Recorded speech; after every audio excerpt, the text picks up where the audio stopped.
Bom, pessoal, primeiramente, boa noite a todos. Então, dando continuidade às nossas palestras de escatologia, então vamos hoje para a 11ª palestra de escatologia, e nós estamos tratando, desde a semana passada, o assunto: a igreja passará ou não pela grande tribulação.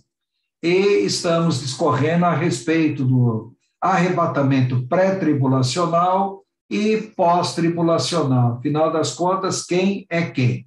Bom, mais uma vez eu quero lembrar a vocês que nós já começamos a abordar esse assunto na semana passada, então hoje nós estamos dando continuidade.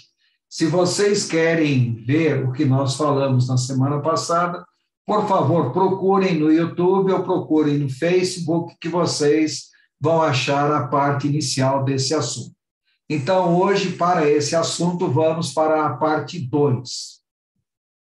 Primeiramente, eu gostaria, mais uma vez, de fazer a leitura do texto que está em 1 aos Tessalonicenses, capítulo 4, versos 13 a 18, estou usando a versão Almeida, revista e atualizada, que diz: Não quero, porém, irmãos, que sejais ignorantes acerca dos que já dormem, dos que já morreram, para que não vos entristeçais como os demais que não têm esperança. Porque, se cremos que Jesus morreu e ressuscitou, assim também aos que em Jesus dormem, Deus os tornará a trazer com ele. Então, Deus trará aqueles que já morreram crendo em Cristo, Deus tornará a trazer com ele para fazer o quê? Para buscar essas pessoas que já morreram crendo nele. Quer dizer, como que ele vai trazer quem morreu crendo nele para buscar quem morreu crendo nele? É exatamente isso que nós estaremos abordando em outro momento. Mas continuando a leitura do texto. Dizemos-vos, pois, isto, pela palavra do Senhor, que nós, os que ficarmos vivos para a vinda do Senhor, repare que não usa o termo volta do Senhor, embora seja volta, o termo empregado é vinda. Não precederemos os que dormem, porque o mesmo Senhor descerá do céu com alarido, e com voz de arcanjo, e com a trombeta de Deus. E os que morreram em Cristo ressuscitarão primeiro. Re quer dizer de novo, sui quer dizer o próprio, e citar aí, ressuscitar, tá? É ressuirécio. Erécio quer dizer corpo em pé. Então, ressuscitar é o próprio corpo voltar à vida novamente. Então, os que morreram em Cristo ressuscitarão primeiro, seus corpos voltarão à vida. Depois nós, os que ficarmos vivos, seremos arrebatados juntamente com eles nas nuvens, a encontrar o Senhor nos ares, e assim estaremos para sempre com o Senhor. Portanto, consolai-vos uns aos outros com estas palavras. 1 aos Tessalonicenses, capítulo 4, do verso 13 ao verso 18. Então, na semana passada, nós falamos um pouco sobre a controvérsia escatológica entre pré-tribulacionismo, pós-tribulacionismo, ou seja, os pré-tribulacionistas creem que a igreja é arrebatada antes da grande tribulação. Os pós-tribulacionistas creem que a igreja é arrebatada após a grande tribulação. Por outro lado, existem também aqueles chamados de midi-tribulacionistas ou mesotribulacionistas, que creem que a igreja é arrebatada no meio da grande tribulação, e existe também aquele grupo que crê no arrebatamento parcelado, onde a igreja não é arrebatada tudo de uma vez só, mas em parcelas. Há algum tempo, um grupo bem antes da grande tribulação, um grupo imediatamente antes da grande tribulação, um grupo no meio da grande tribulação, um grupo no final da grande tribulação e um grupo bem depois da grande tribulação. Bom, mas isso aí eu não vou entrar nesse detalhe agora, porque isso aí geraria uma polêmica que precisaria de um tempo muito grande para ser explicado. Então, eu pediria para vocês darem uma olhadinha no assunto que nós falamos na semana passada, nós falamos sobre essa controvérsia escatológica e falamos também a respeito da profecia das 70 semanas, que está registrada essa profecia no livro de Daniel. Então, o pessoal fala as 70 semanas de Daniel. Não, são as 70 semanas de Gabriel, do anjo Gabriel, porque quem profetizou foi o anjo Gabriel. Daniel apenas registrou, não é ele o autor da profecia, ele é o registrador da profecia. Então, falar o nome 70 semanas de Daniel é um tanto quanto impróprio, tá? Mas, embora a expressão em si não esteja errada.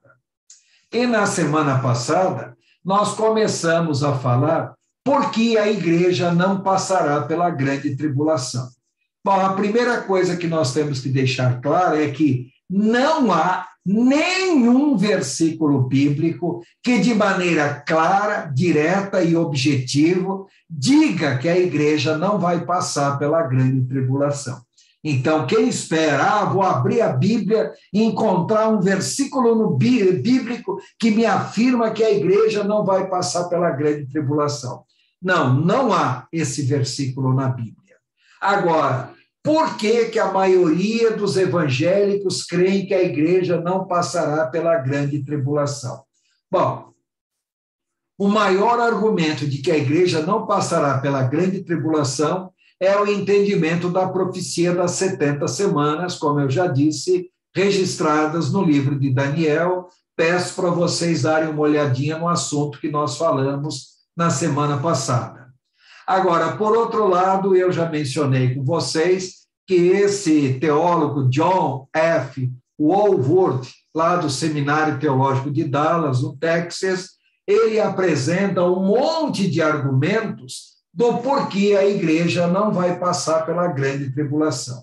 Eu, na realidade, peguei os 50 argumentos que ele comenta, na realidade, mais de 50, e eu agrupei esses argumentos em 10 grupos de argumentos. Agora, eu vou abordar os 10 grupos de argumentos, mas eu volto a esclarecer. O principal argumento é o entendimento da profecia das 70 semanas de Daniel.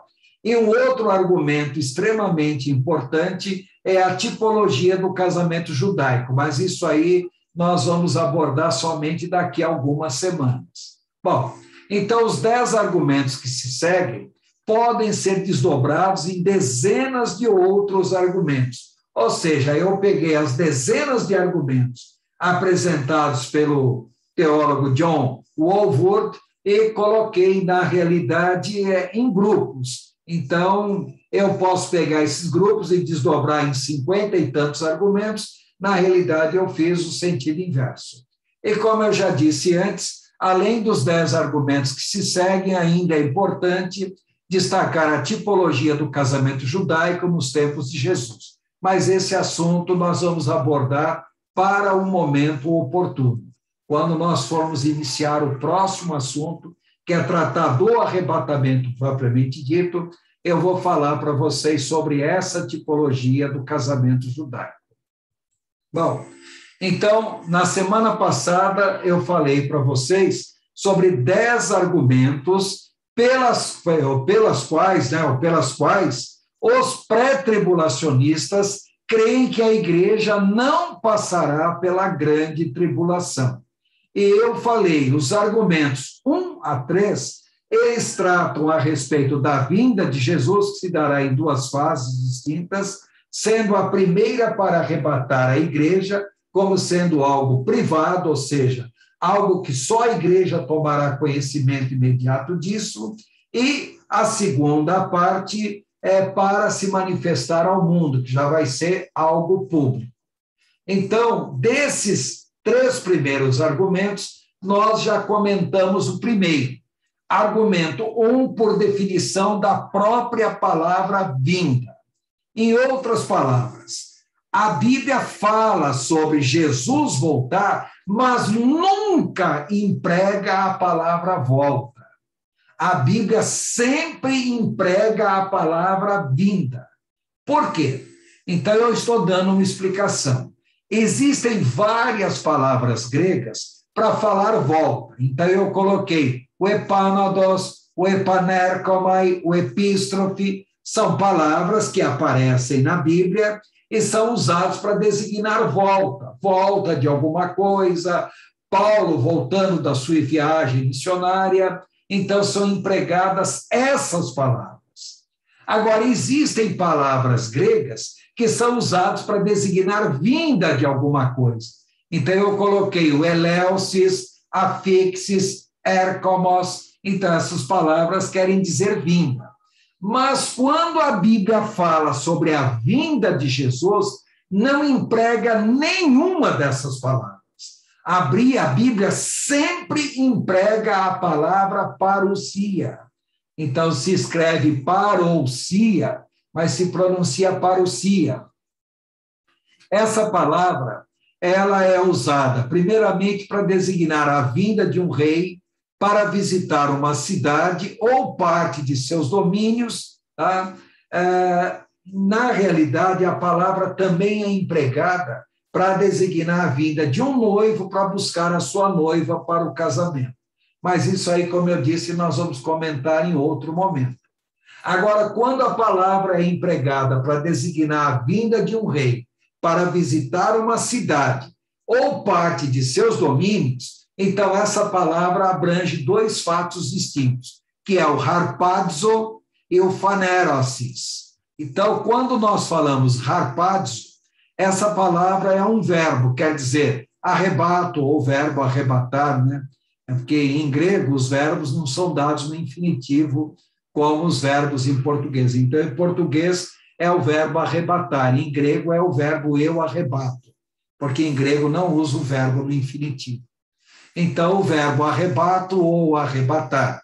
Literalmente, essa palavra designa a saída de uma comissão de pessoas proeminentes, pessoas importantes da cidade, a fim de se encontrar com o rei no caminho, antes dele chegar da cidade.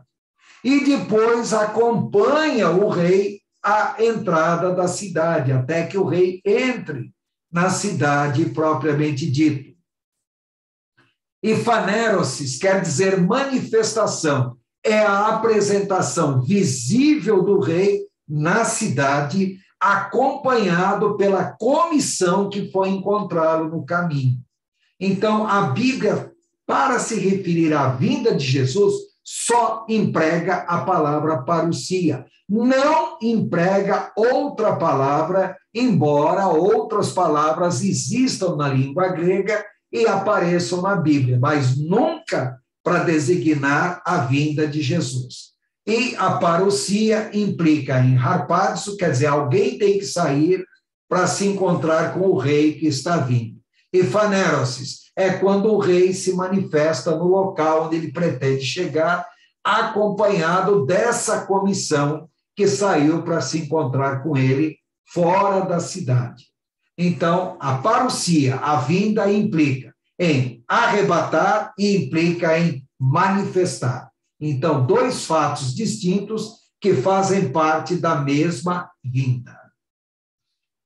Bom, agora, o curioso é que em Mateus capítulo 24, verso 13, os discípulos perguntaram: que sinais haverá da sua vinda, da sua parousia?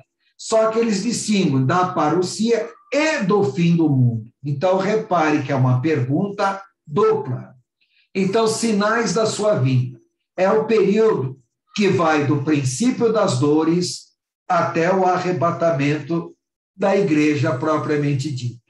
Em Mateus capítulo 24, verso 13, nós lemos: aquele, porém, que perseverar até o fim, será salvo. Em outras palavras, o arrebatamento em si implica na conclusão da salvação. Tá? Em outras palavras, nós, os que somos salvos, aguardamos a conclusão da nossa salvação. A nossa salvação já foi consumada por Cristo na cruz do Calvário. Porém, a conclusão do processo de salvação só vai se dar no momento que ocorrer o arrebatamento da igreja. E quando fala sinais do fim do mundo, é o período que abrange a grande tribulação até a manifestação de Cristo. Então, nós vemos claramente, lendo Mateus capítulo 24, que há uma distinção entre sinais da vinda de Jesus e sinais do fim do mundo propriamente dito. Então, essa divisão de Mateus capítulo 24 em dois períodos é apresentada pelo contexto do capítulo 24, sendo clássica dentro do pré-tribulacionismo.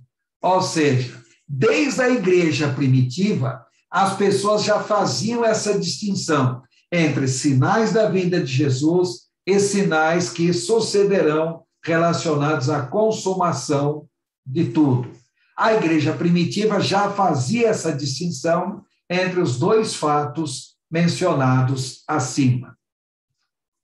O curioso é que no mesmo capítulo 24 de Mateus, Jesus cita 8 parábolas, é Mateus capítulo 24 e capítulo 25. Jesus cita 8 pequenas parábolas, quer dizer, algumas não tão pequenas assim, que falam a respeito da sua vinda e também relacionadas ao final dos tempos. Então, Mateus capítulo 24, verso 32 a 36, ele manda olhar para a figueira e para as outras árvores, que quando ela voltar a dar frutos, a nossa redenção estaria próxima. Em outras palavras, ele não marcou uma data, mas ele deu um sinal para nós observarmos. Esse sinal é o restabelecimento do povo de Israel na sua terra. Isso aconteceu no ano de 1948, portanto, há apenas 73 anos atrás. Então, esse é o indicativo mais forte, é o sinal mais significativo para nós entendermos que a vinda de Jesus está próxima. Ainda em Mateus capítulo 24, versos 43 e 44, na parábola do pai de família vigilante, ele fala que o pai de família não sabe quando o ladrão vem. Então, o pai de família tem que estar vigilante o tempo todo. E Jesus virá como ladrão da noite. Em outras palavras, fala da iminência da vinda de Jesus. É importante destacar nessa parábola um aspecto extremamente significativo. O ladrão nunca entra numa casa para roubar porcaria. O ladrão entra numa casa para roubar o que tem de mais valioso naquela casa. Em outras palavras, Jesus assemelha a sua vinda à vinda de um ladrão, primeiro, porque ninguém de fato está esperando a vinda do ladrão. Em segundo lugar, quando ele vier para tirar o que tem de mais importante dentro daquela casa, que na realidade é a sua igreja. Ainda em Mateus capítulo 24, verso 36 a 39, ele fala a respeito de Noé, que construiu uma arca antes do dilúvio, entrou na arca, o dilúvio veio sobre a terra, e somente após o dilúvio é que Noé, com a arca, desceu sobre a terra. Então, Jesus assemelha a sua vinda, como a figura de Noé, como sendo a arca de salvação. Em outras palavras, trata do livramento que seria dado para a sua igreja.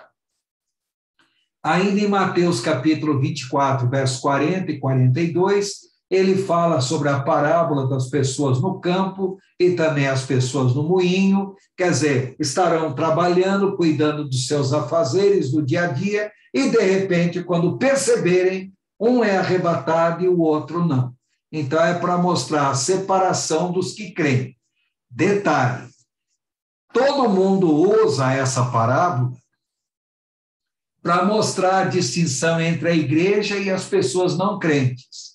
Mas não é isso que a parábola se refere. Ali são pessoas crentes. Por que que uma é arrebatada e a outra não é arrebatada? Então, são pessoas que estão no campo, estão trabalhando, pessoas que estão no moinho, estão trabalhando, em outras palavras. Nós temos dentro da igreja crentes e crentes. Pessoas que pertencem à igreja organizada de Jesus, mas não pertencem à igreja espiritual. Então, Jesus virá buscar a sua igreja espiritual, e não a igreja, a organização humana. Também em Mateus capítulo 24, versos 45 a 51, na parábola do servo bom e do servo mau, a mesma coisa. O servo bom é aquele que está fazendo a obra corretamente, e o servo mau, não. Aí também é para ver a separação dos que creem em relação aos que não creem. Essa parábola merece uma explicação especial. No momento oportuno, nós vamos falar o que tem nessa parábola de importante para ser entendido. Já passando agora para o capítulo 25 de Mateus, dos versos 1 a 13, a parábola das 10 virgens, ou seja, das 10 noivas, em outras palavras, as 10 noivas, noivas de Cristo, a igreja. Só que 5 estavam preparadas e 5 não. Então, nós estamos falando também sobre a iminência da vinda de Jesus, não é vida, não, é vinda de Jesus e a separação dos que creem.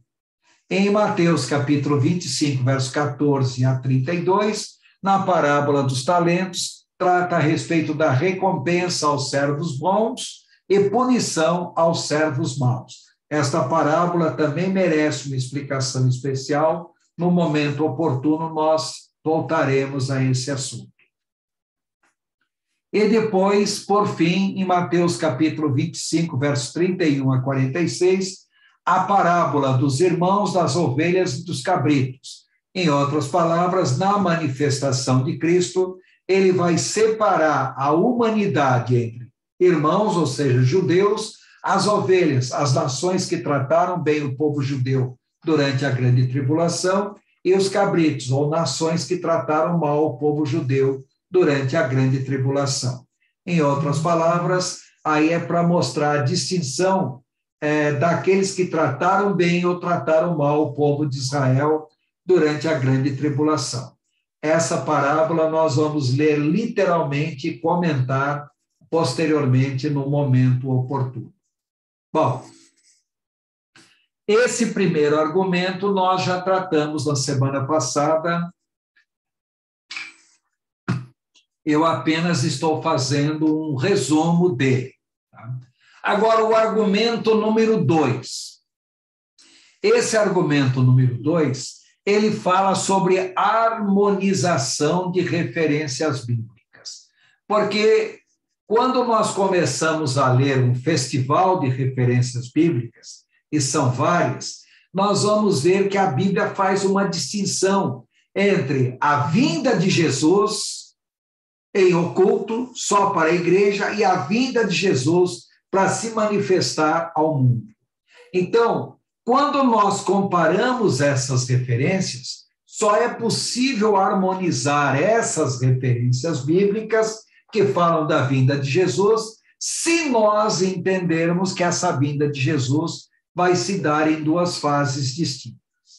Por exemplo, em João capítulo 14, verso 3, onde Jesus fala: na casa de meu pai há muitas moradas, se não fosse assim, eu teria dito, vou preparar lugar e depois voltarei para levar vocês, para que vocês estejam comigo. Então, em 1 Tessalonicenses 4,17, fala sobre o arrebatamento. Os mortos ressuscitarão, os vivos serão transformados. Então, essas duas referências bíblicas tratam a respeito da vinda de Jesus para buscar a sua igreja, para estar para sempre com ele. Só que, em Colossenses, capítulo 3, verso 4, Zacarias, capítulo 14, versos 4 e 5, e Judas, versos 14 e 15, já falam a respeito de Jesus se manifestando para reinar, se manifestando com os seus santos, com a sua igreja. Espera aí.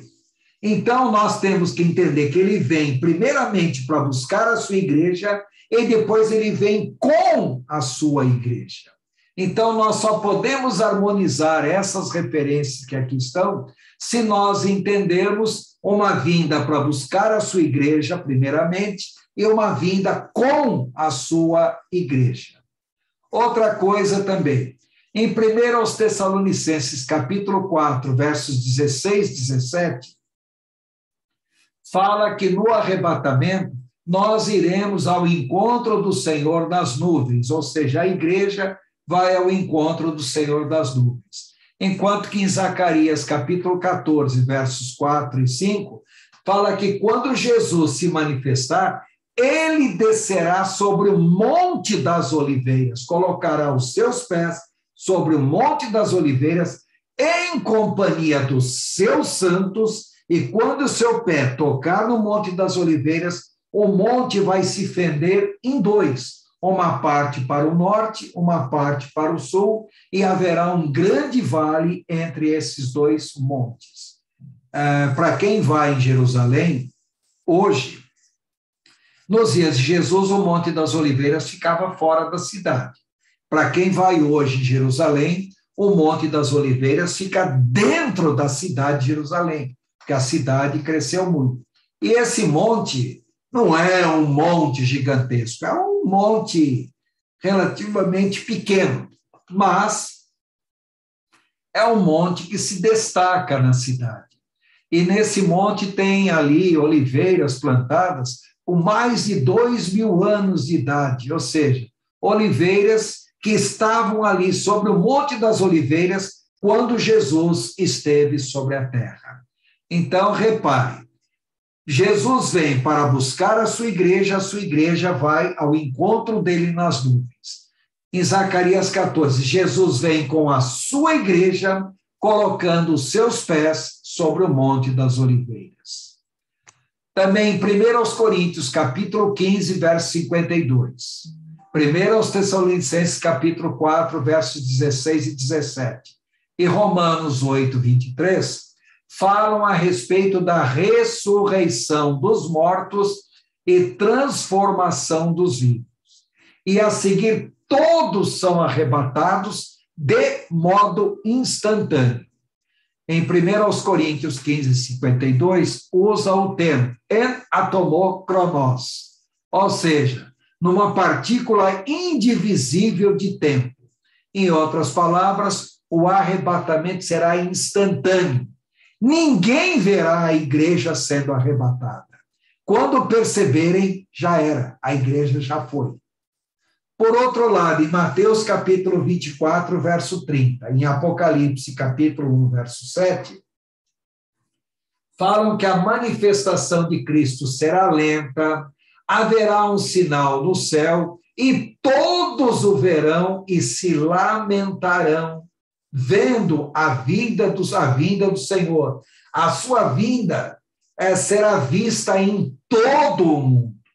E hoje em dia, com os meios de comunicação que nós temos, podemos dizer todo mundo estará assistindo o momento da vinda de Jesus, da manifestação de Jesus. No arrebatamento, na realidade, ninguém nem está esperando, quando perceberem já era.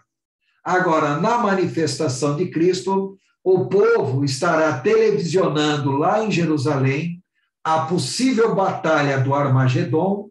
Quer dizer, na realidade, o objetivo é estar em Jerusalém para mostrar a batalha do Armagedon. Só que, ao invés disso, o que eles verão será a manifestação de Cristo. Ainda, outra referência para nós harmonizarmos. Em Hebreus capítulo 9, verso 27 e 28, diz que Jesus só virá a segunda vez, somente para aqueles que o esperam para a salvação. Por outro lado, em Mateus capítulo 25, verso 31 a 46, quando fala sobre o julgamento das nações, fala que na manifestação de Cristo, ele virá com os salvos, não para arrebatar ninguém, mas para julgar os ímpios que ficaram e sobreviveram à grande tribulação. É o julgamento do Vale de Josafá, mencionado em Joel, capítulo 3, verso 11 a 14. Nós vamos comentar sobre esse julgamento mais para frente. Ainda, em Apocalipse, capítulos 2 e 3, nós temos um resumo da história da igreja ao longo dos séculos. As 7 igrejas do livro de Apocalipse representam diferentes fases da história da igreja. Então, é interessante observar que nos capítulos 1 a 3, a palavra igreja aparece 19 vezes. Depois, no capítulo 4, mostra o arrebatamento de João, que é uma figura do arrebatamento da igreja, e é interessante que, a partir do capítulo 4, não é mais mencionada a palavra igreja nenhuma vez. Nos capítulos 4 e 5, mostra como que é a presença dos santos lá do céu. Então, os 24 anciãos, dos capítulos 4 e 5 do livro de Apocalipse, na realidade representam uma figura da igreja, assunto que nós falaremos posteriormente, tá? Agora, os capítulos 4 e 5 não mencionam a palavra igreja, por quê? Pois os santos que forem para o céu não serão mais chamados de igreja de Jesus, serão chamados de os glorificados. Então, os glorificados, eles abrangem a igreja, os santos da antiga aliança e os santos da grande tribulação. Então, repare que a partir do final do capítulo 3 do livro de Apocalipse, não existe mais o termo igreja, porque agora não é mais igreja, são os glorificados. No entanto, na conclusão do livro de Apocalipse, então nós vamos observar que dos capítulos 6 a 18, que tratam da grande tribulação, nesse trecho todinho, a igreja não é mencionada nenhuma vez, o que implica que ela já não estará na terra. Porém, após Apocalipse, capítulo 17, versos 7 a 9, a igreja volta a ser citada por ocasião da manifestação de Cristo. Volta a mencionar a igreja, mas não menciona a palavra igreja. A palavra igreja só é mencionada na conclusão do livro de Apocalipse, em Apocalipse, capítulo 22, verso 16. Tá? E também, em Apocalipse, capítulo 19, versos 7 a 9, a igreja está reunida para as bodas do Cordeiro. A parábola das bodas que nós comentaremos em Mateus, capítulo 25, verso 10. Porém, em Apocalipse, capítulo 19, versos 11 a 14, logo após as bodas, Jesus vem com os seus santos para implantar o seu reino sobre a terra. Obviamente, isso só será possível se a igreja já estiver antes com ele. E 7, a harmonização de referência. Em Tito, capítulo 2, verso 13, diz que aguardamos do céu a bem-aventurada esperança e aguardamos também a manifestação em glória do grande Deus e Senhor Jesus Cristo. Então, nós aguardamos duas coisas distintas. A bem-aventurada esperança da igreja é o arrebatamento da igreja. E a manifestação em glória do grande Deus e Senhor Jesus Cristo é a manifestação de Jesus propriamente dito, Mateus capítulo 24, verso 30, a sua manifestação para julgar as nações e impor o seu reino sobre a terra. Oitavo conjunto de referências a serem armazenadas. Em 1 Coríntios, capítulo 15, verso 51, fala que o arrebatamento é um mistério. Então, Paulo também cita o mesmo em Efésios, capítulo 3, do verso 2 ao verso 10. Por que um mistério?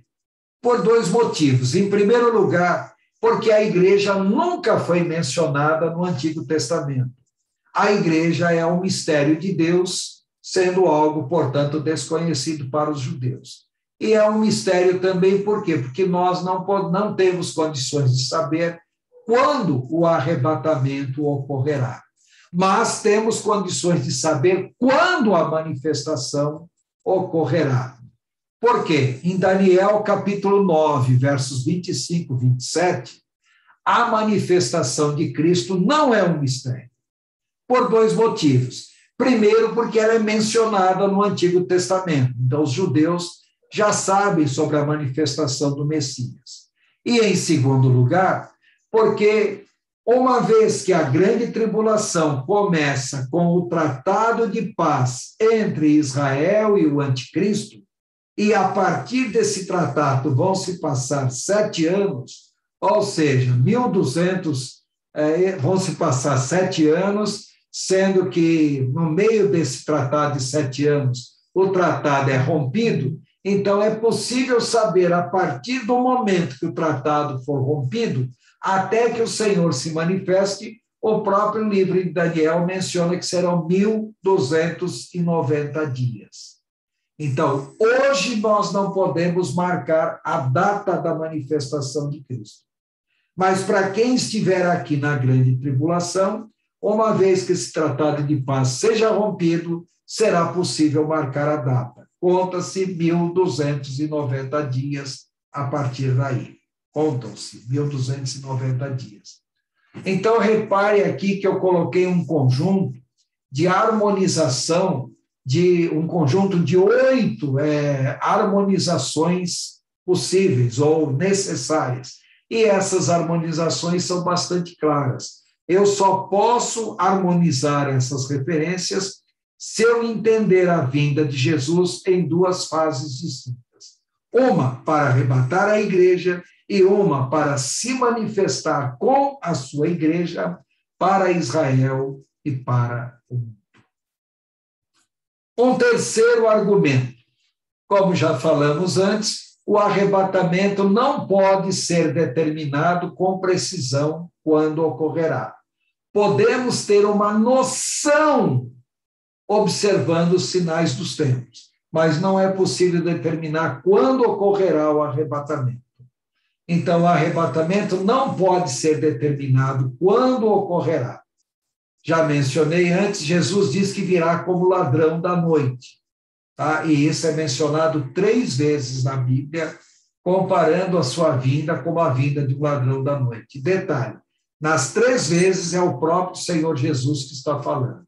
Tá? Como é algo que vai acontecer inesperadamente, nós só podemos entender que o arrebatamento é pré-tribulacional. Porém, Daniel 9, 27, dá para nós vermos que a grande tribulação tem duração de 7 anos, começa com o tratado de paz entre o anticristo e Israel, não com o arrebatamento. Tirem da cabeça que a grande tribulação começa com o arrebatamento da igreja. A Bíblia não diz isso. Tá?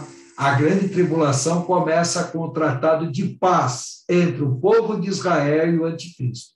Então, quando esse tratado ocorrer, tá? Então, para quem ficar aqui na Terra, os pós-tribulacionistas e os mid-tribulacionistas saberiam como calcular quando ocorreria o arrebatamento.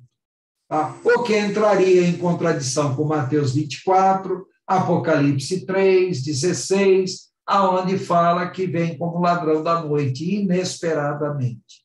Tá? Bom, então isso é para nós entendermos que, baseando-se nessas referências bíblicas, dá para entender claramente que a vinda de Jesus, a parousia, ela tem 2 fatos distintos. O harpazo, que é o arrebatamento da igreja, e o fanerosis, que é a manifestação de Cristo para implantar, julgar os ímpios e implantar o seu reino sobre a terra.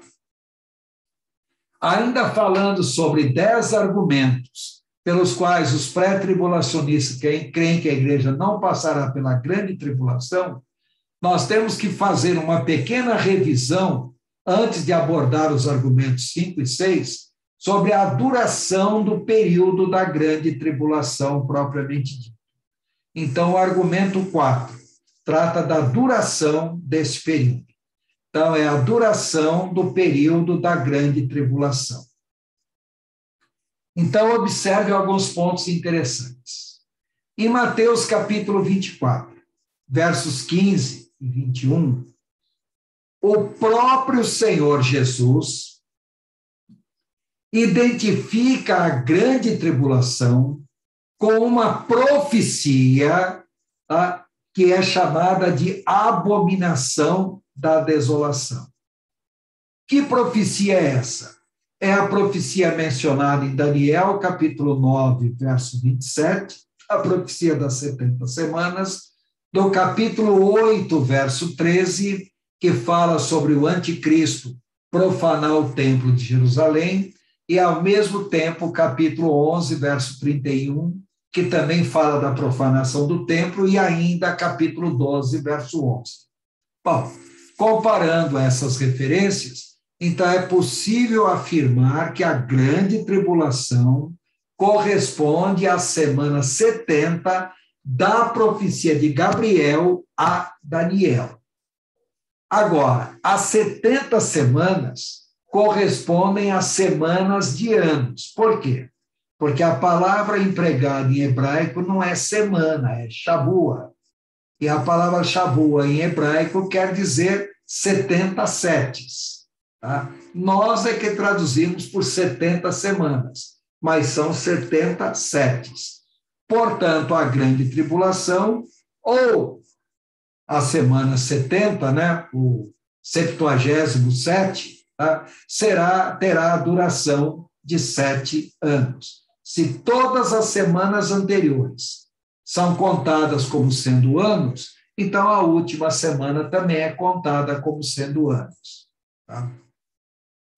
Então, vamos ver alguma coisa sobre essas 70 semanas para nós entendermos.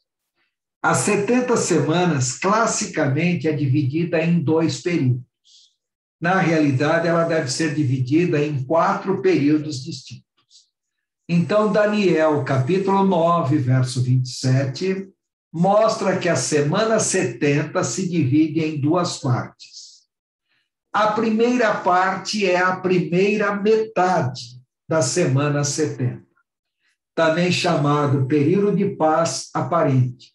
Terá duração de 1.260 dias, como nós lemos em Apocalipse, capítulo 11, verso 3, o período em que as 2 testemunhas do Senhor profetizarão sobre a terra.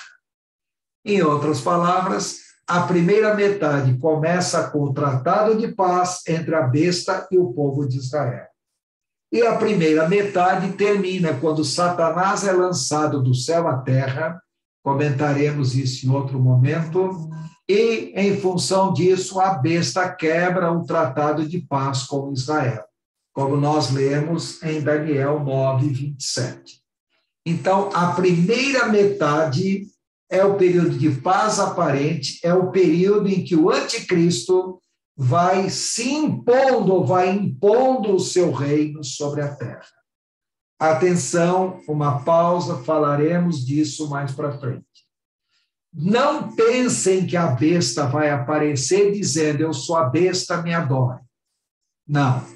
Ela vai aparecer propondo trazer paz para todo mundo, resolver todos os problemas econômicos mundiais e construir um grande centro de adoração a Deus em Jerusalém. Ela será eleita democraticamente pelo povo. O povo vai eleger, vai votar na besta para que ela passe a reinar sobre o povo. A segunda metade da grande tribulação é a grande tribulação propriamente dita. Também terá duração de 1.260 dias, ou 42 meses, ou 3 tempos e meio, ou 3 anos e meio. Tá? Então, eu citei aí várias referências bíblicas, que ora se refere a 1.260 dias, ora se refere a 42 meses, ora se refere a 3 tempos ou 3 anos e meio, do mesmo jeito. Essa segunda metade começa quando Satanás é lançado do céu à terra e a besta quebra o tratado de paz com Israel. Então, isso nós vemos em Apocalipse 12, 13 e Daniel 9, 27. E termina, veja bem, essa segunda metade, com o arrebatamento das 2 testemunhas, ou seja, dos santos da grande tribulação. Quando os santos da grande tribulação sobem ao céu no final da grande tribulação. falaremos sobre isso ainda. Apocalipse, capítulo 11, versos 11 e 12. Tá? No entanto, nós temos que entender que a semana 70 ela se divide na primeira metade, na segunda metade. Mas ela não se limita somente a essas duas metades. Tá? Então, em Daniel, capítulo 12, versos 11 e 12, nós vemos que, além dessas duas metades, há ainda 2 períodos adicionais de tempo. Ou seja, o fim da abominação da desolação, ou seja, mais 30 dias após a segunda metade, até completar 1.290 dias. Então, esse período adicional de 30 dias, entre o arrebatamento dos santos da grande tribulação e a manifestação de Cristo propriamente dita. Nesse período de 30 dias é que vai ocorrer toda aquela movimentação preparatória para a batalha do Armagedon. Tá? Armagedon. Ar quer dizer montanha, Mag quer dizer lugar, Edom quer dizer tropas. Então, Armagedon, montanha do lugar de tropas. Nós falaremos sobre a batalha do Armagedon ainda. E depois, o início das bem-aventuranças, ou seja, mais 45 dias adicionais para completar 1.335 dias. Então, entre a manifestação de Cristo e o início do milênio, é o período que corresponde ao julgamento das nações, que nós vamos ver em Mateus capítulo 25 e Joel capítulo 3. Tá? Tudo isso nós ainda estudaremos. Tá? Bom, uma vez entendido como a grande tribulação se divide, primeira metade, segunda metade, mais 2 períodos adicionais, agora nós temos que entender a quem se destina a grande tribulação. Então, os argumentos 4 e 5 mostram a quem se destina a grande tribulação. Tá? Bom, no argumento 5, a grande tribulação visa ou se destina o povo impenitente de Israel. Então, reparem que em Daniel 9, 24, 70 semanas estão destinadas ao teu povo, ao seu povo, ao povo de Daniel, portanto, a Israel. E a sua santa cidade, a cidade de Jerusalém. Então, em Daniel, capítulo 9, versos 25 e 26, Gabriel diz que essas 70 semanas visam purificar Israel de seus pecados, preparando Israel para a sua restauração final, como nós lemos em Jeremias 30 e Deuteronômio capítulo 4, quando o Senhor disse, tanto em Jeremias como em Deuteronômio, que se o povo de Israel pecasse, Deus se retiraria dele, desterraria esse povo para o cativeiro entre as nações, mas que no final dos tempos traria novamente esse povo para habitar com ele. Agora, essa profecia mostra que ela é destinada ao povo de Israel, para que o povo de Israel seja purificado. A igreja não precisa de período de tempo ou de tribulação para se purificar de seus pecados, pois quem está em Cristo já está limpo das suas transgressões, como nós lemos em 2 Coríntios 5,19 e Gálatas capítulo 5, verso 17. Tá? Em Daniel capítulo 9, versos 25 e 26, dá a entender claramente que há um intervalo de tempo entre a semana 69 e a semana 70. Esse intervalo de tempo corresponde à dispensação da graça ou dispensação da igreja. Ou seja, entre a semana 69 e a semana 70 é o período da igreja na Terra. até as primeiras 69 semanas, e a última semana, a semana 70, ela é destinada ao povo de Israel e não à igreja. Só isso? Não. A grande tribulação também visa os povos gentios impenitentes. Em outras palavras, todas as nações do mundo que não quiserem servir ao Senhor. Então, tanto em Apocalipse, capítulo 6, versos 15 a 17, como Jeremias, capítulo 30, versos 8 e 9, a grande tribulação é chamada de período da ira de Deus contra os gentios.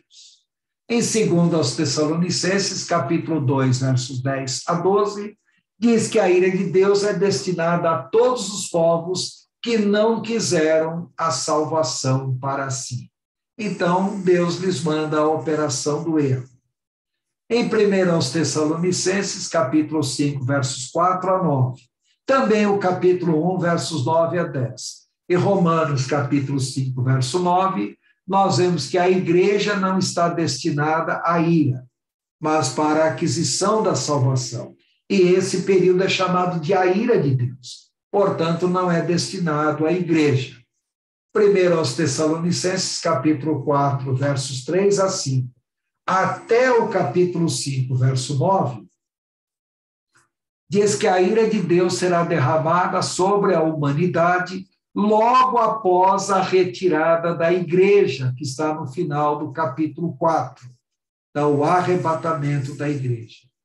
Em Isaías, capítulo 26, versos 20 e 21, diz que durante o período da ira de Deus, o povo do Senhor ficará abrigado até que a ira de Deus passe.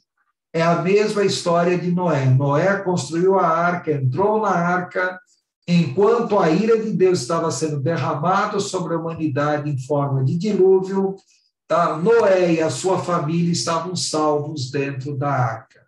Então, o povo do Senhor ficará abrigado até a ira de Deus passar.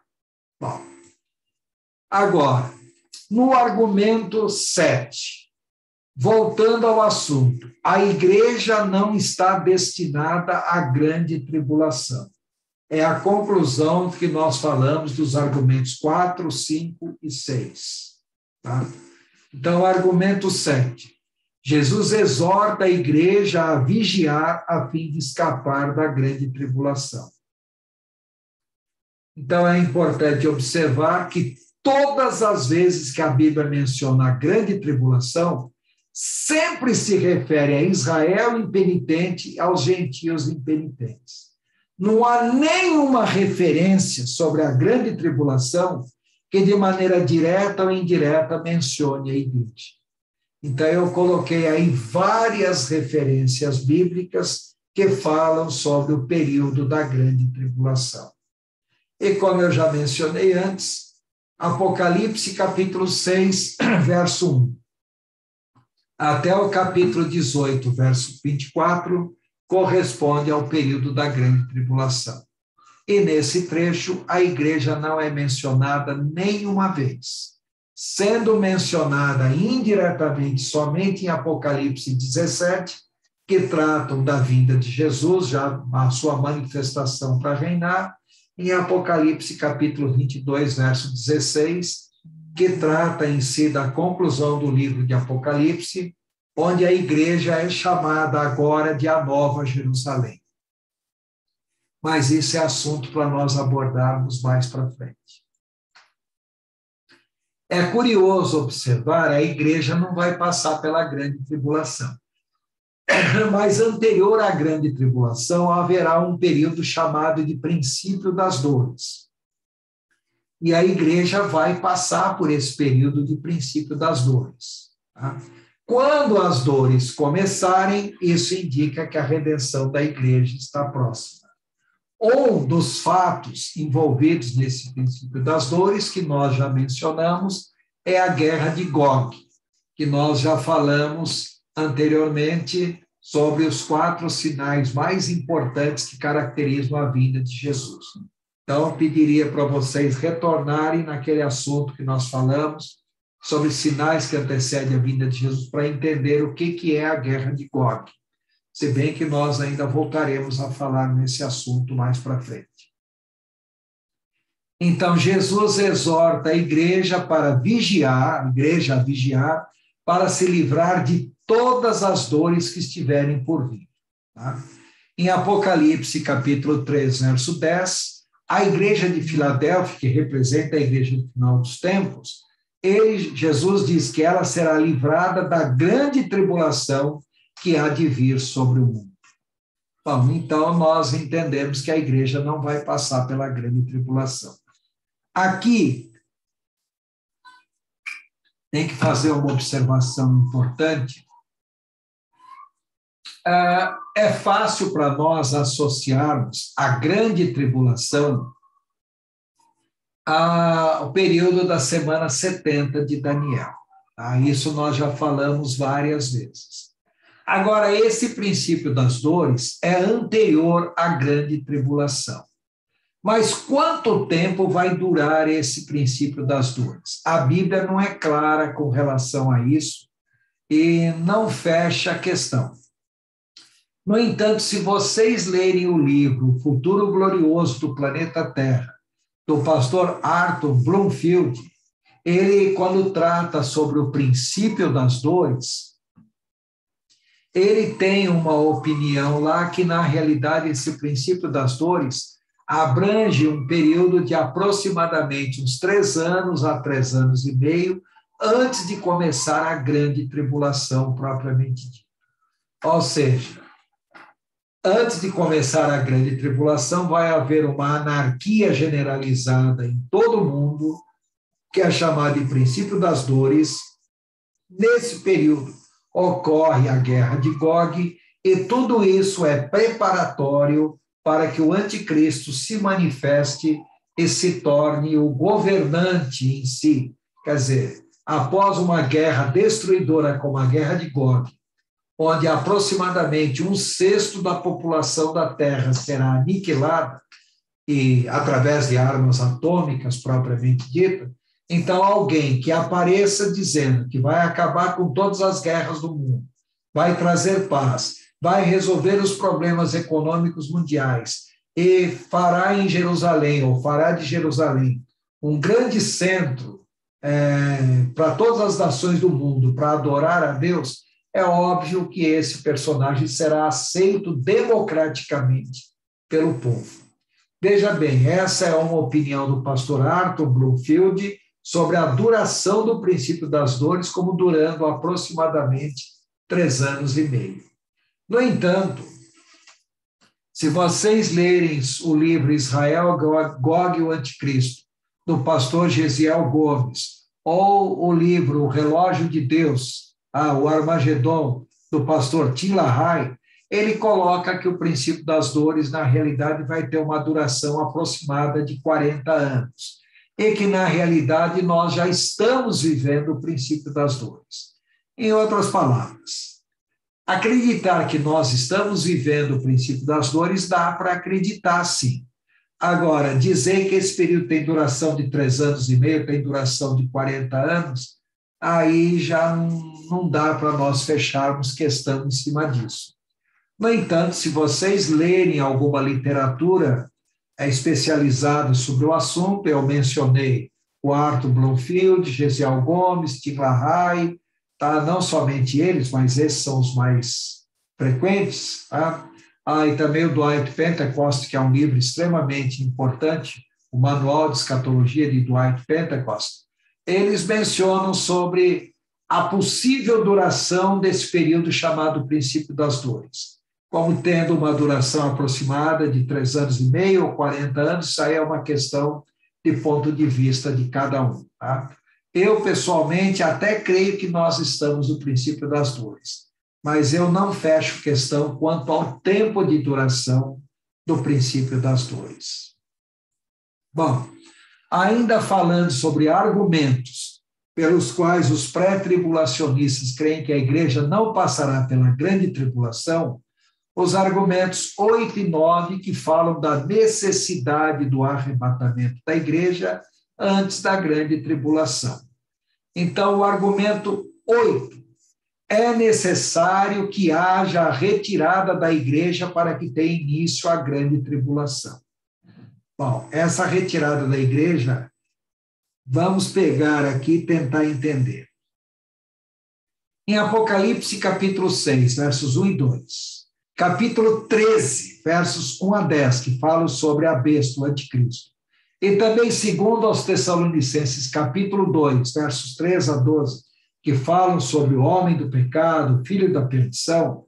Então, esses 3 trechos que eu mencionei aí, tratam do personagem central da grande tribulação, que é a besta ou anticristo, o homem do pecado, filho da perdição, tá? A besta fera, sei lá que nome vocês querem entender. Tá? E é interessante observar que em todas essas referências é sempre dito que esse personagem não é enviado à igreja, mas sim a Israel e também ao povo gentil e impenitente. Israel, porque Israel é o centro dessa profecia. Por outro lado, em 2 aos Tessalonicenses, capítulo 2, versos 6 a 8, é dito que é necessário que seja retirado aquele que agora o detém. Então, tem que ser retirado aquele que impede a manifestação do anticristo. Em outras palavras, aquele que impede a manifestação do anticristo. Se trata do Espírito Santo, aí no capítulo 2, do capítulo 2 da segunda epístola aos Tessalonicenses. Ora, uma vez que a igreja é o templo do Espírito Santo, então, com a saída da igreja, nós deduzimos que com a saída do Espírito Santo, nós deduzimos que a igreja, o seu templo, também é retirada juntamente com ele. Nós vemos isso em 1 Coríntios, capítulo 3, versos 16 a 17, em especial o capítulo 6, versos 19 e 20, e também primeira epístola de Pedro, capítulo 2, versos 4 e 5. E é interessante observar também uma tipologia bíblica bem interessante. Em Gênesis capítulo 24, versos 63 a 66, nós vemos a história de Eleazar, servo de Abraão, que é uma figura do Espírito Santo. O curioso é que a palavra Ele-achar em hebraico quer dizer Deus ajuda. Tá? Então, Eleazar, Deus ajuda, é um símbolo do Espírito Santo, é uma tipologia do Espírito Santo. Foi buscar uma esposa, Rebeca. Rebeca é uma figura da igreja. A palavra Rebeca quer dizer o que enlaça os homens, o que envolve a humanidade. Então, foi buscar uma esposa, Rebeca. Eleazar é uma figura do Espírito Santo, Rebeca é uma figura da igreja. Então, foi buscar Rebeca para Isaac. Isaac é uma figura de Cristo. Tá? Então, Isaac quer dizer sorriso. Então, Eleazar foi buscar Rebeca e voltou com ela, trazendo-a pessoalmente até onde Isaac estava. Em outras palavras, o Espírito Santo vai buscar a igreja, vem com a igreja para apresentar a igreja a Cristo. Quando nós falarmos sobre a tipologia do casamento hebraico, vocês vão entender melhor essa figura que nós estamos empregando aqui. E o argumento 9. Se o arrebatamento da igreja fosse no final da grande tribulação, não haveria santos da terra para ingressar no milênio. Vamos entender melhor. Isaías capítulo 65, versos 20 a 25, fala que no milênio as pessoas nascerão, crescerão, casarão, gerarão filhos, etc. Em outras palavras, no milênio nós teremos homens e mulheres normais que sobreviveram à grande tribulação.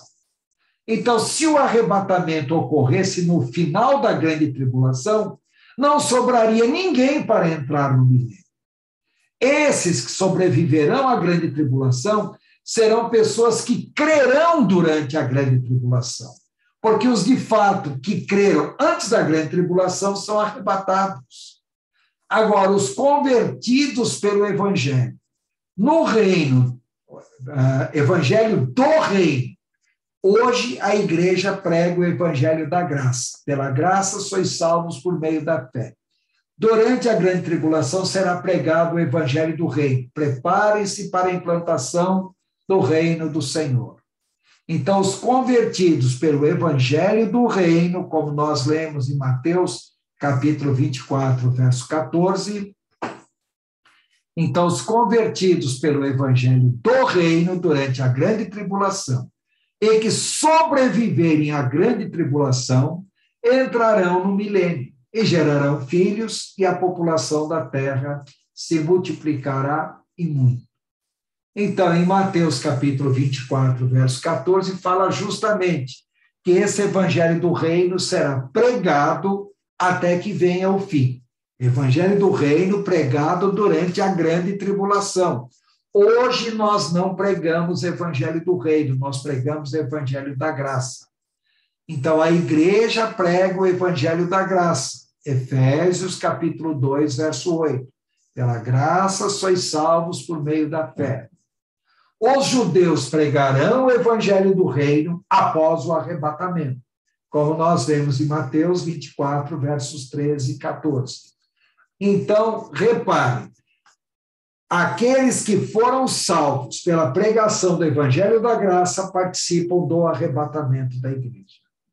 Uma vez que a igreja for arrebatada, muitas pessoas da igreja não terá sido arrebatada porque não viviam uma vida reta perante o Senhor. Muitos desses se converterão, passarão a pregar juntamente com os judeus o evangelho do reino, muitas pessoas virão a se converter ao Senhor. Então, esses que se converterem pela pregação do evangelho do reino e que sobreviverem à grande tribulação, esses entrarão para o reino milenar de Cristo. Serão homens e mulheres normais, que crescerão, casarão, gerarão filhos, esses nascerão, crescerão, casarão, gerarão mais filhos, e assim o planeta Terra será densamente habitado durante o milênio. E, por fim, quando nós falamos em argumentos pelos quais os pré-tribulacionistas creem que a igreja não passará pela grande tribulação, nós temos que tratar de algumas tipologias. O que vem a ser tipologias? São figuras de linguagem e símbolos que tratam do arrebatamento da igreja. Então, vamos ver algumas tipologias. Tá? As tipologias da igreja no Antigo Testamento mostram que ela não passará pela grande tribulação. Então, em Gênesis 5, 24 e Hebreus 11, 5, fala sobre Enoque, que foi arrebatado para não ver a morte. Enoque é uma tipologia, é uma figura da igreja arrebatada.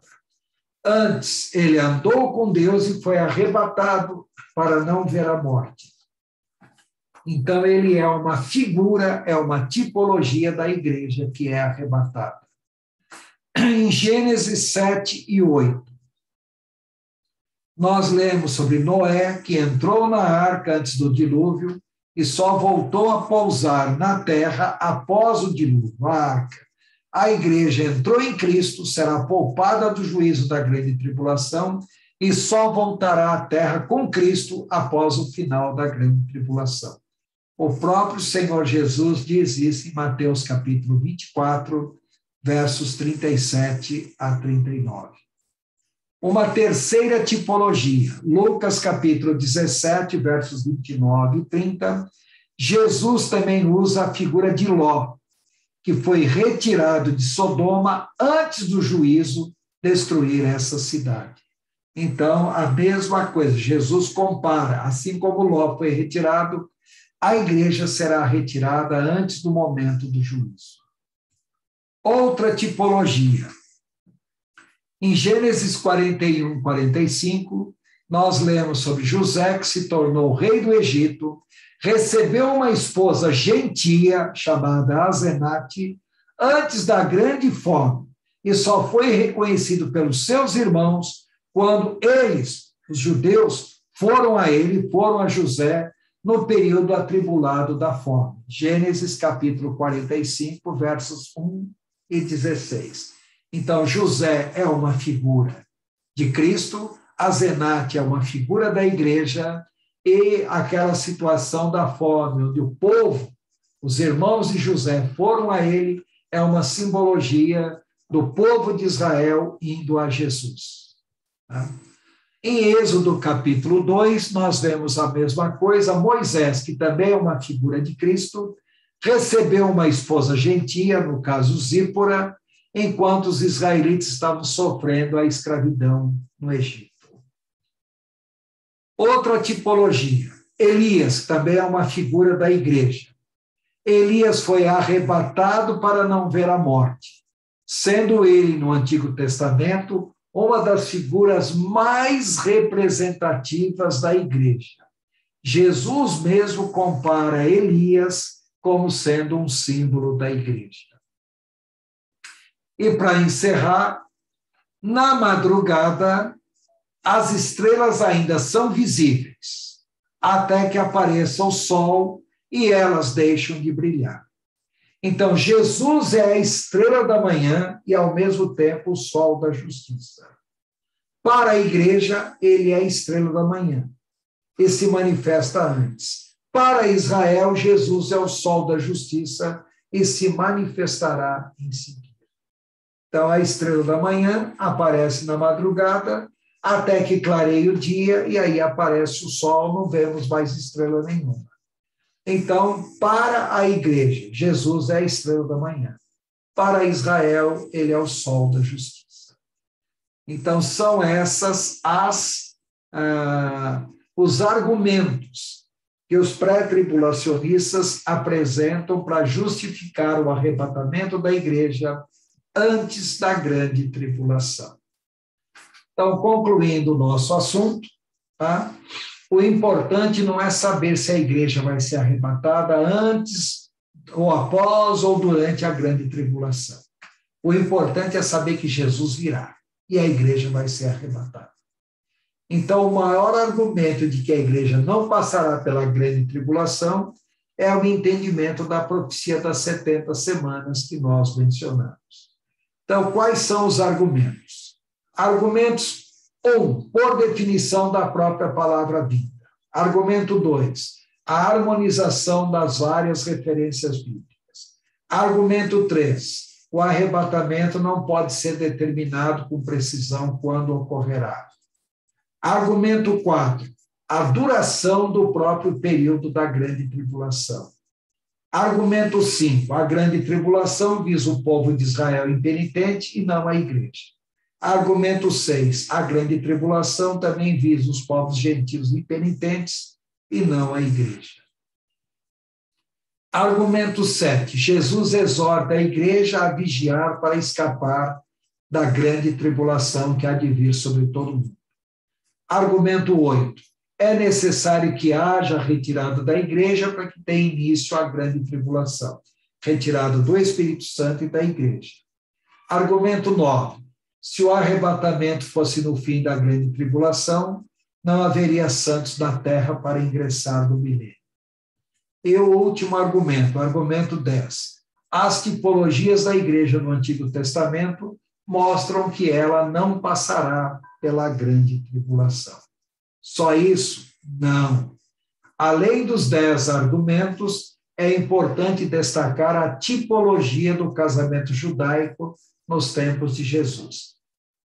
Nós vamos falar, a partir da semana que vem, sobre o arrebatamento propriamente dito e vamos falar o que é essa tipologia do casamento judaico. Tá? Bom, concluindo tudo, a Bíblia é taxativa com relação à segunda vinda de Jesus. Ele só virá a segunda vez para aqueles que esperam para a salvação. Agora, o curioso é que a Bíblia fala sobre arrebatamento. Mas, na realidade, a ênfase da vinda de Jesus não é o arrebatamento, mas é o estabelecimento do reino de Jesus. Só que em Apocalipse, capítulo 19, verso 5 em diante, Jesus virá com a sua igreja para estabelecer o seu reino. Então, a igreja tem que ter sido arrebatada antes. Tá? Como eu falei, a Bíblia fala, mas não destaca o arrebatamento da igreja. Agora, a Bíblia não é clara se o arrebatamento ocorrerá antes ou depois da grande tribulação. Então, ao longo da história da igreja, as duas ideias foram aceitas, com ênfase no arrebatamento após a grande tribulação. Somente a partir do século XVII, ou seja, 1615, 1608 em diante, é que a igreja começou a dar um destaque ao arrebatamento antes da grande tribulação. Entenda bem, essa ideia do arrebatamento da grande tribulação já era crida antes, mas não se dava muita ênfase a isso. Somente a partir de 1608, 1615, lá na Inglaterra com Joseph Smith, e principalmente na Holanda, com as doutrinas arminianas, é que começou a se dar bastante ênfase ao arrebatamento antes da grande tribulação. No século XX, duas novas ideias apareceram: o arrebatamento midi-tribulacional e o arrebatamento parcial. Eu não estou comentando muito essas duas doutrinas, primeiro porque elas são pouquíssimas, ou muito pouco aceitas no ambiente evangélico. E depois também, quem quiser ler alguma coisa sobre o assunto, eu posso até fornecer para vocês. Essas duas doutrinas, do arrebatamento midi-tribulacional e arrebatamento parcial, entram em contradição com vários pontos bíblicos. Tá? Para quem tem o livro que eu escrevi sobre esboços e comentários do livro de Apocalipse, ou esboços de escatologia bíblica, eu comento alguma coisa sobre essas doutrinas midi-tribulacional e arrebatamento parcelado, arrebatamento parcial. Bom, Jesus virá para os que esperam para a salvação. Hebreus 9, 28. E vai levar o seu povo para morar com ele no céu. Ele mesmo fala isso em João capítulo 14, versos 1 a 13. Agora o apóstolo Paulo acrescenta: porquanto a graça de Deus se manifestou salvadora a todos os homens, educando-nos para que, renegadas a impiedade e as paixões mundanas, vivamos no presente século sensata, justa e piedosamente, aguardando a bendita esperança, uma coisa, e a manifestação da glória de nosso grande Deus e Salvador Jesus Cristo, segunda coisa, o qual a si mesmo se deu por nós, a fim de remir-nos de toda iniquidade e purificar para si mesmo um povo exclusivamente seu, zeloso de boas obras. Tito, capítulo 2, versos 11 a 14. E outro ponto importante: negar a vinda de Jesus é negar a salvação para si mesmo. Primeiro, porque em Hebreus 9, 28 diz que ele só virá a segunda vez para aqueles que esperam para a salvação.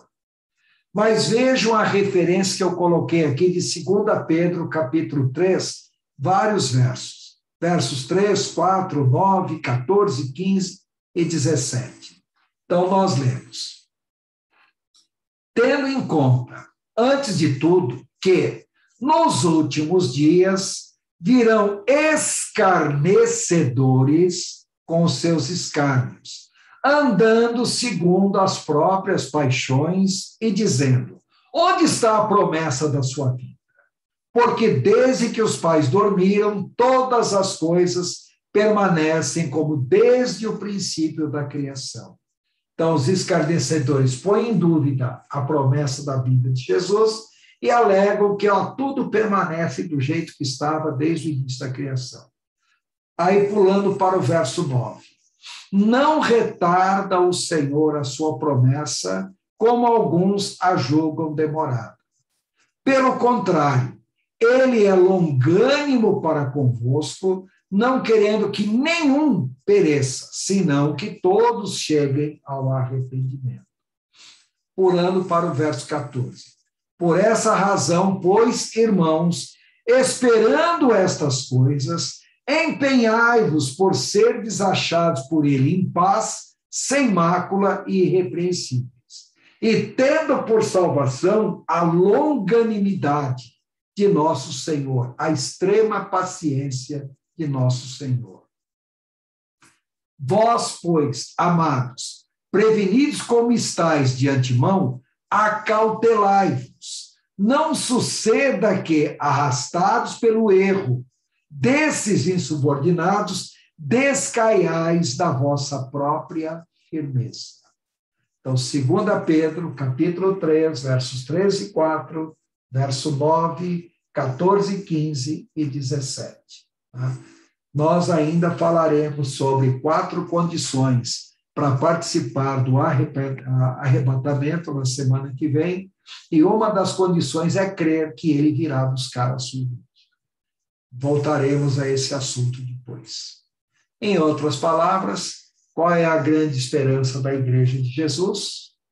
É o momento que nós subiremos ao encontro do Senhor nos ares. Amém. Tá? Pessoal, com isso nós encerramos esse assunto, se a igreja passará ou não pela grande tribulação. Tá? Eu, pessoalmente, creio que a igreja será isenta da grande tribulação. No entanto, eu não sou taxativo com relação a isso. Porque como a Bíblia não diz claramente que a igreja será isenta da grande tribulação, mas como eu disse, apresento vários argumentos que nos levam a concluir isso, então eu creio que a igreja não passará pela grande tribulação. Porém, quando nós falamos em escatologia, nós temos que entender que muita coisa nós só saberemos de fato quando estiverem acontecendo. O que importa é o seguinte: se vamos passar ou não pela grande tribulação, o que importa é que nós sejamos arrebatados e vamos para o céu. Tá? Pretendo ir para o céu e não pretendo ir sozinho. Gostaria que quando eu chegar lá, que eu encontre todos vocês, para que todos nós possamos compartilhar da mesma alegria. Amém, amém. Amém. Amém. Perguntas, primeiramente o Edmilson, depois o Alexandre Menta. Pois não, Edmilson, qual a grande dúvida da sua vida? Pastor Gilson, eu anotei aqui, a igreja, ela vai saber quem é o anticristo antes do tratado de paz com Israel? Ela vai saber? Olha, se eu me basear em 1 aos Tessalonicenses, capítulo 2, em 2 aos Tessalonicenses, capítulo 2, nós saberemos sim quem é o anticristo. Só que saberemos quem é o anticristo no período em que ele está formando o seu governo, se manifestando, usando a democracia para alcançar o poder. Vou fazer uma comparação grosseira para vocês entenderem. O comunismo sempre, não estou falando que o anticristo será o comunismo, mas não estou usando a figura. O comunismo sempre alega a democracia para alcançar o poder. E depois que alcança o poder, o comunismo mostra que democracia ali não tem absolutamente nada. Muito pelo contrário, é o totalitarismo mesmo. O anticristo ele vai ser eleito democraticamente, tá? Por voto. As pessoas entregarão a sua vontade ao governo do anticristo. Então, quando ele aparecer, ele vai aparecer com essa imagem de gente boa, tá? Pregando a paz mundial, pregando a resolução dos problemas econômicos mundiais e pregando também que quer fazer de Jerusalém um grande centro de adoração a Deus. Bom, isso vai ser um indício para nós identificarmos quem é o anticristo. No entanto, se nós pegarmos em Ezequiel, capítulo 38 e 39, nós vemos que um dos objetivos da guerra de Gog é justamente fazer com que o povo do Senhor se converta, busque a presença do Senhor. Mas um dos objetivos da guerra de Gog é também a manifestação do anticristo. Então, como a igreja vai ser arrebatada por ocasião dessa guerra, tá? O que nós não sabemos, se por ocasião é antes, é durante ou logo após a guerra, ou seja, lembra que eu falei para vocês sobre a duração do princípio das dores. Essa guerra corresponde ao princípio das dores, mas nós não sabemos a duração exata desse período. Então, creio eu não posso ser taxativo nisso, que nós poderemos identificar quem é o anticristo, mas quero crer que nós não estaremos aqui quando ele realmente implantar o seu governo, tá? Amém. Implantar de fato o seu reinado. Pelo menos não pretendo estar aqui, tá? Mas se tivermos, fazer-se o quê? Né? Para o que não tem remédio, remediado está, é estar preparado para o pior que virá, mas o melhor virá a seguir, tá? Dias piores virão, mas o melhor com certeza virá. Amém, amém, amém. Amém, pastor. Tá bom? Obrigado. Alexandre Menta. O leão aí da tribo de Judá é o Alexandre. Fala, Alexandre. Pastor, são duas perguntas em uma só.